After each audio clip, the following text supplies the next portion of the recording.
सभी साथियों का मेरे YouTube चैनल गंगाधर 233 पर हार्दिक स्वागत है। साथियों, गांधी संस्कार परीक्षा 2019 की इस कड़ी में कुछ जो महत्वपूर्ण प्रश्न छूट गए थे 5 भागों से, वो आज मैं लेके आ रहा हूं।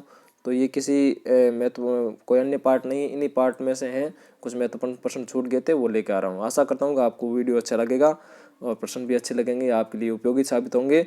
तो चलते हैं हम अपने महत्वपूर्ण प्रश्नों की ओर, उन जो बच गए थे। तो सबसे पहले देखते हैं, गांधी जी के पिताजी है उन्हें क्या बनाना चाहते थे। गांधी जी के पिताजी का क्या सपना था? अध्यापक बनाने का, वकील बनाने का, डॉक्टर बनाने का या जज बनाने का? तो गांधी जी के पिताजी उनको वकील यानी उनको बैरिस्टर बनाना चाहते थे। साथियों, अगर आपने मेरे इस यूट्यूब चैनल को सब्सक्राइब नहीं किया तो आप सब्सक्राइब कर ले। और साथियों, मैं जल्दी ही मॉडल पेपर है वो लेकर आ रहा हूँ, और उसमें मैं आपको ये भी बताऊंगा कि ओएमआर शीट को कैसे भरना है। तो आपको ओएमआर शीट भरने का तरीका और मॉडल पेपर दोनों ही शीघ्र ही मिलने वाले हैं। इसलिए वीडियो को लाइक करें, सब्सक्राइब जरूर करें, नोटिफिकेशन बेल को है ऑन जरूर रखें। विलायत जाने से पूर्व गांधी जी से मांस, मदिरा और स्त्री संग से दूर रहने का संकल्प किसने करवाया था? कि ये बात उन्होंने वादा किया था अपनी माँ से, ये तो हम जानते हैं। परंतु माँ के साथ साथ एक अन्य व्यक्ति और थे जिन्होंने क्या किया, उनसे ये संकल्प लिखवाया था। तो कैसे लिखवाया था या करवाया था, तो वो कौन था? बेचरजी स्वामी चाचा ने, या बड़े भाई ने, या मावजी दवे ने?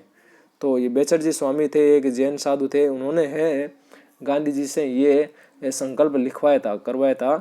तो और उसके बाद में उनकी माँ ने है उनको जाने दिया। उनकी माँ ने कहा कि ये 3 चीज़ों का संकल्प देगा। तो संकल्प किसने करवाया था?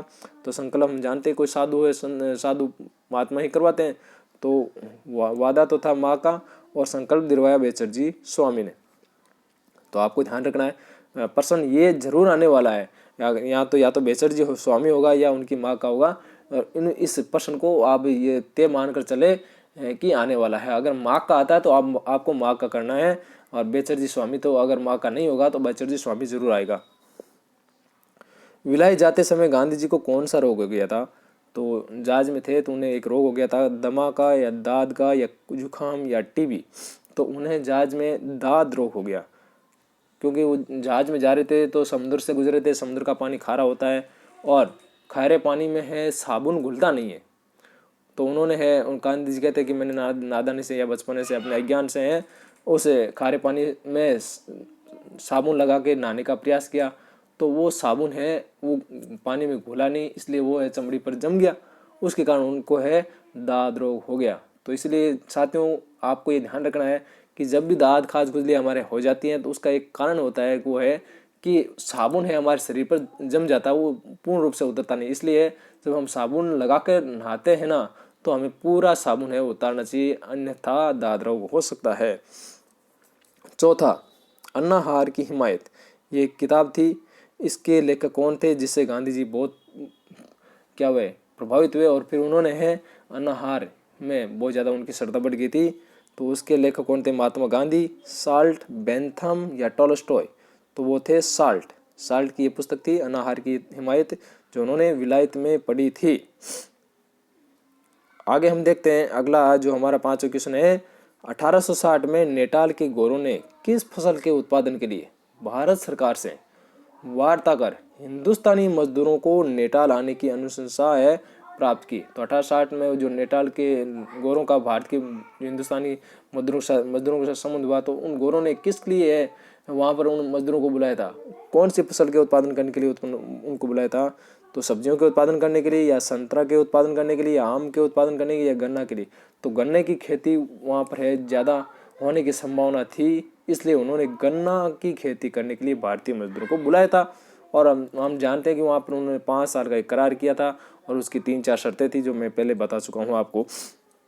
छठा क्वेश्चन हम देखते हैं, महात्मा गांधी ने अपनी आत्मकथा है किस भाषा में लिखी? बहुत ही अच्छा क्वेश्चन है, आप ये मानकर चले कि परीक्षा में निश्चित रूप से आएगा।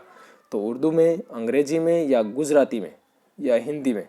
तो उन्होंने अपनी जो आत्मकथा अपनी मातृभाषा गुजराती में लिखी थी। सातवां हम देखें कि वर्ष 2019 में, यानी इसी वर्ष, गांधी जी की कौन सी जयंती मनाई जा रही है? यानी हम ये गांधी जी का कौन सा जन्म है वो मनाने जा रहे हैं? 150वीं जयंती, या 120वीं जयंती, या 125वीं जयंती, या 200वीं जयंती? तो हम इस वर्ष 150वीं गांधी जी की जयंती है वो मनाने जा रहे हैं। 1869 में उनका जन्म हुआ था और उसमें अगर हम 150 जोड़े हैं तो आता है 1919। अगला हम देखते हैं गांधी जी की पुस्तक सत्य के प्रयोग कब प्रकाशित हुई। बहुत अच्छा प्रश्न है। हाँ, तो गांधी जी के सत्य की पुस्तक सत्य के प्रयोग कब प्रकाशित हुई। 1921 में, 1919, 1923 में, 1924 में, 1927 में। तो ये गांधी जी की पुस्तक सत्य के मेरे प्रयोग है 1927 में प्रकाशित हुई थी। काफी अच्छा क्वेश्चन है इस परीक्षा की दृष्टि से। सत्य के प्रयोग पुस्तक का अंग्रेजी भाषा में अनुवाद किसने किया। ये भी बहुत ही इम्पोर्टेंट है क्वेश्चन है। तो गोपाल कृष्ण गोखले ने किया, या मगनलाल गांधी ने किया, या महादेव देसाई ने किया, या अनुसुईया बेन ने किया था। तो सत्य की मेरी जो ये प्रयोग है उस पुस्तक का है वो अंग्रेजी भाषा में अनुवाद किया था महादेव देसाई ने। और इस किताब का सत्य के प्रयोग, इस किताब का लगभग विश्व की 50 से अधिक भाषाओं में इसका अनुवाद हो चुका है। इतनी ज़्यादा फेमस रही है किताब। तो हमें इस गांधी जी की 150वीं जन्म शताब्दी के उस अवसर पर राजस्थान सरकार ने हमें ये मौका दिया है गांधी जी की इस पुस्तक को पढ़ने का, गांधी जी के विचारों को जानने का। तो इसके लिए हम राजस्थान सरकार के आभारी हैं, उनका बहुत बहुत धन्यवाद करते हैं। 10वां क्वेश्चन हम देखते हैं, सत्य के प्रयोग को सर्वप्रथम किस समाचार पत्र में धारावाहिक के रूप में प्रकाशित किया गया। तो नवजीवन में, यंग इंडिया में, हरिजन में, या इंडियन ओपिनियन। तो ये जाहिर सी बात है चारों जो समाचार पत्र है गांधी जी ने निकाले थे। तो उस जो सत्य के प्रयोग जो एक पुस्तक थी उसको धारावाहिक रूप में एक जैसे हम धारावाहिक देखते हैं टीवी के, तो इसके भाग प्रकाशित होते रहे। तो वो किस में हुए प्रकाशित है, नवजीवन में। तो ये भी काफ़ी अच्छा क्वेश्चन है। 11वां क्वेश्चन, प्रथम विश्व युद्ध के दौरान गांधी जी के दौरान अंग्रेजों की सेना में भारतीय लोगों को भर्ती कराने के लिए प्रोत्साहित करने के कारण गांधी जी किस नाम से चर्चित हुए। तो ये ध्यान रखना है, तो महात्मा के नाम से चर्चित हुए, या बापू के नाम से, या भर्ती कराने वाले सार्जेंट के नाम से, या राष्ट्रपिता के नाम से। तो वो भर्ती कराने वाले सार्जेंट के नाम से प्रसिद्ध हुए। रिक्रूटिंग सार्जेंट भी कह सकते हैं आप। रिक्रूटिंग यानी रिक्रूटिंग का ये अंग्रेजी शब्द है, इसका हिंदी अर्थ था भर्ती कराने वाला। तो रिक्रूटिंग सार्जेंट के नाम से प्रसिद्ध हुए। जब प्रथम विश्व युद्ध चल रहा था तो गांधी जी है वो दक्षिण अफ्रीका से ब्रिटेन गए थे, और युद्ध आरंभ के समय वो ब्रिटेन में ही थे। उन्होंने कहा कि हमें अंग्रेजों का सहयोग करना चाहिए, और उसके लिए हमें ये भी शर्त नहीं रखनी चाहिए कि आप हमें हैं, हमारे लिए हिंदुस्तान में है, ये फला सुधार कीजिए, वो कीजिए। तो उन्होंने वकालत नहीं की। उन्होंने कहा कि ऐसा हम करेंगे तो ये क्या होगा, क्या होगा, ब्लैकमेलिंग होगी। तो हमें ब्लैकमेलिंग नहीं करना, हमें है अपना कार्य करना, जिससे अंग्रेज है वो अपने आप ही समझ जाएंगे। 12वां, गांधी जी ने भारत में सर्वप्रथम किस आंदोलन में हड़ताल का प्रयोग किया था। हड़ताल का सबसे पहले प्रयोग तो हम दक्षिण अफ्रीका में हम जानते हैं कि वहां पर किया था, परंतु भारत में उन्होंने कहाँ पर किया था। चंपारण आंदोलन में, अहमदाबाद मजदूर मिल आंदोलन में, खेड़ा आंदोलन में, या असहयोग आंदोलन में। तो हम देखते हैं भारत में पहला आंदोलन चंपारण आंदोलन था, परंतु वहाँ पर हड़ताल का प्रयोग नहीं किया गया था। हड़ताल दूसरा था अहमदाबाद मजदूर आंदोलन, और तीसरा खेड़ा आंदोलन, और चौथा था असहयोग आंदोलन। तो उन्होंने दूसरे आंदोलन में जो अहमदाबाद जो मिल के जो मजदूर थे उनको हड़ताल करने की क्या सलाह दी थी। तो हड़ताल का सबसे पहला जो प्रयोग हुआ गांधी जी का भारत में वो अहमदाबाद मजदूर आंदोलन में हुआ था। 13वां हम प्रश्न देखें, गांधी जी ने साबरमती आश्रम की स्थापना कहाँ की थी। तो गांधी जी ने साबरमती आश्रम की स्थापना है कहाँ की थी, राजकोट में, पोरबंदर में, हरिद्वार में, या अहमदाबाद में। तो अहमदाबाद में उन्होंने की थी। साबरमती आश्रम अहमदाबाद में है, साबरमती नदी के किनारे स्थित है। तो ये भी काफ़ी अच्छा क्वेश्चन है। इससे पहले वाला क्वेश्चन भी है वो काफ़ी इम्पोर्टेंट है, तो ये भी आपको ध्यान रखना है। तो साथियों आपको ये ध्यान रखना है कि ये जो प्रश्न आएंगे वो गांधी जी के विचारों से संबंधित हैं। तो विचार से संबंधित प्रश्न ही ज़्यादा आने की संभावना है। तो यहाँ पर फैक्चुअल क्वेश्चन है वो आने की संभावना कम है, और विचारों से संबंधित प्रश्न ज़्यादा आने वाले हैं। हाँ, अगला हम क्वेश्चन देखते हैं 14वां, गांधी जी ने किस कानून को काला कानून की संज्ञा दी। रोलेट एक्ट को, नमक कानून को, गिरमिटिया कानून को, या लगान वसूली कानून को। तो रोलेट एक्ट को उन्होंने काला कानून की संज्ञा दी थी। 15वां इंडियन फ्रेंचाइज का क्या अर्थ है? भारतीय मताधिकार, भारतीय इतिहास, भारतीय दूतावास, भारतीय होटल। तो इंडियन फ्रेंचाइज का अर्थ है भारतीय मताधिकार। गांधी जी को महात्मा की उपाधि किसने दी थी? टैगोर ने, तिलक ने, नेहरू ने, गोखले ने। तो महात्मा गांधी जी को उपाधि है, गांधी जी को महात्मा की उपाधि है, वो किसने दी थी? टैगोर ने।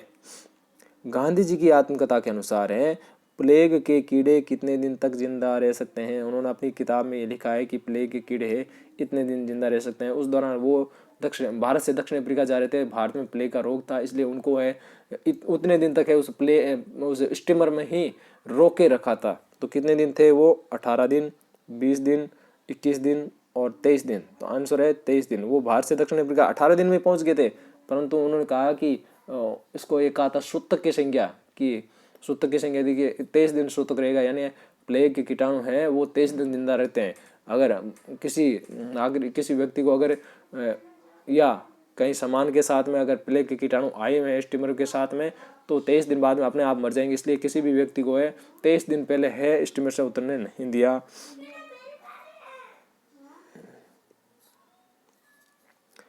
1888 में दक्षिण अफ्रीका में ऑरेंज फ्री स्टेट ने विशेष अधिनियम लागू कर किसके सभी अधिकार छीन लिए थे? बहुत ही अच्छा क्वेश्चन है ये, आने की संभावना लगभग पूरी है। हब्सियों के, दक्षिण अफ्रीका के काले लोगों के, भारतीयों के या डचों के? तो उस ऑरेंज फ्री स्टेट ने जो नेटाल में बसने वाले भारतीय जो गिरमिटिया लोग थे उनके जो अधिकार है वो छीन लिए थे, उनके सारे अधिकार है वो छीन लिए थे। वो तो आंसर होगा सी, भारतीयों के या हिंदुस्तानियों के। गोपाल कृष्ण गोखले है गांधी जी से मिलने दक्षिण अफ्रीका कब गए थे? तो गोपाल कृष्ण गोखले 1912 में है गांधी से मिलने के लिए दक्षिण अफ्रीका गए थे। वहाँ पर गांधी जी का गोपाल कृष्ण गोखले का बहुत ज़्यादा स्वागत हुआ था, क्योंकि गोपाल कृष्ण गोखले को अंग्रेज लोग बहुत ज़्यादा मानते थे, उनका सम्मान करते थे, और गांधी जी ने वहाँ पर उनके निजी सचिव के रूप में कार्य किया था। गांधी जी के अनुसार हिंदू पति अपनी पत्नी के लिए क्या होता है? दोस्त, राक्षस, भगवान या अजनबी? तो गांधी जी के अनुसार हिंदू पति है अपनी पत्नी के लिए एक भगवान होता है, देवता के रूप में पत्नी उसको मानती है। तो आंसर हो गया सी। तो आशा करता हूँ साथियों आपको ये प्रश्न अच्छे लगे होंगे, और उससे भी ज़्यादा मैं आशा करता हूँ कि इन प्रश्नों से आप जरूर है वो परीक्षा में लाभान्वित होंगे 19 दिसंबर 2019 को। धन्यवाद। जय हिंद, जय भारत।